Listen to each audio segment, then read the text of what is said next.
17 war crimes Israel has committed in the last 7 days.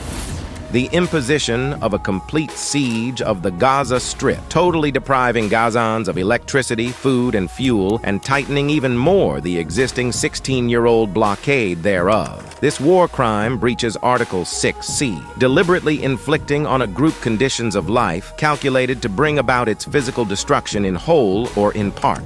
Israel purchases 10,000 rifles for Israeli settlers. This breaches Article 25 Tucker 3C for the purpose of facilitating the commission of such a crime, aids, abets, or otherwise assists in its commission or its attempted commission, including providing the means for its commission. We are fighting human animals, and we act accordingly, said Israel's Minister of Defense, Yoav Gallant. This breaches Article 25(3)(e), directly and publicly incites others to commit genocide. Israel's targeting of the Shaban family home, killing all 6 members, 2 parents, and their children. This violates the 1949 Geneva Convention's Article 8(2)(a), willful killing. Severe psychological suffering is inflicted on Palestinians who, every night, without electricity, fear for their life as bombings continue. This breaches Article 8(2)(a), torture and inhuman treatment. The Palestinian death toll reaches 1,900, while the children suffer from mental health issues. Among the many are nightmares, depression, and feeling suicidal. This war crime relates to Article 8(2)(a), willfully causing great suffering and serious injury to body and health. From the 7th to the 12th of October 2023, Israeli raids have destroyed thousands of housing units and private and public properties. Another breach from Article 8(2)(a)(iv) that states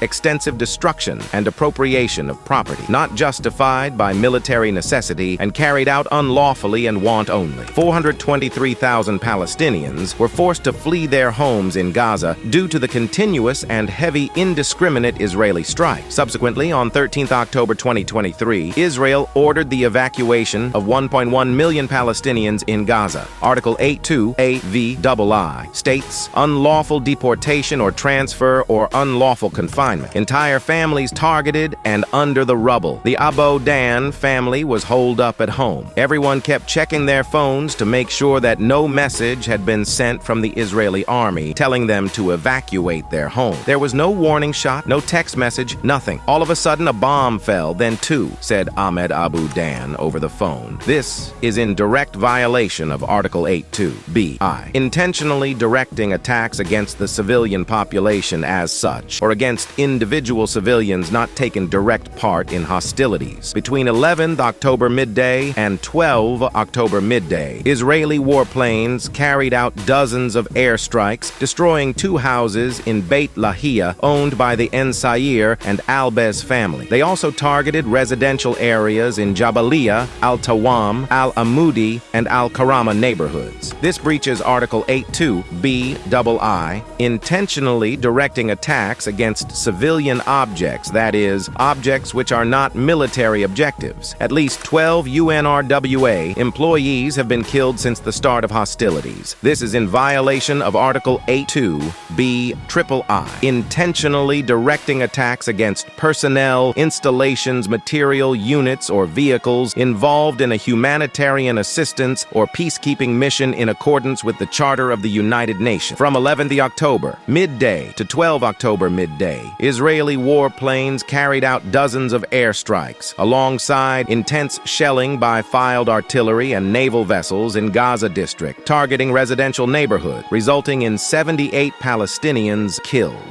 This breaks Article 8(2)(b)(iv), intentionally launching an attack in the knowledge that such attack will cause incidental loss of life or injury to civilians or damage to civilian objects or widespread, long-term, and severe damage to the natural environment. The Israeli bombardment has rendered the Beit Hanon hospital inoperative and damaged Al-Shafa hospital's neonatal unit. This breaches Article 8(2)(b)(ix), intentionally directing directing attacks against buildings dedicated to religion, education, art, science, or charitable purposes, historic monuments, hospitals, and places where the sick and wounded are collected, provided they are not military objectives. All the places where Hamas is deployed, hiding in and operating from, we will turn them into rubble. I say to the residents of Gaza, leave now, because we will operate forcefully everywhere, said Prime Minister of Israel, Netanyahu, where, again, this breaks the terms of Article 8.2b(XII),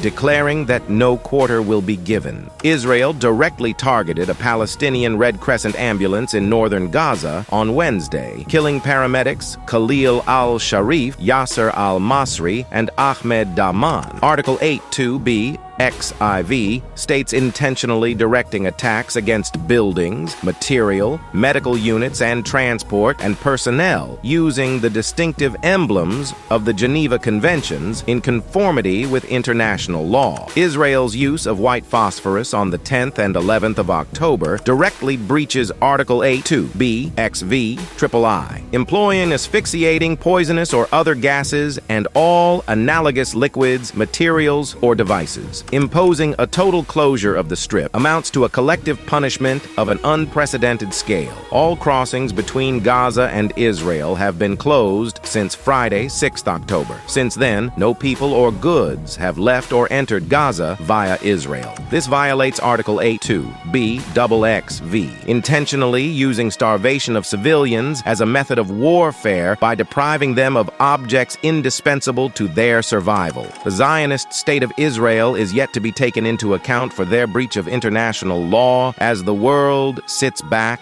and watches this televised genocide.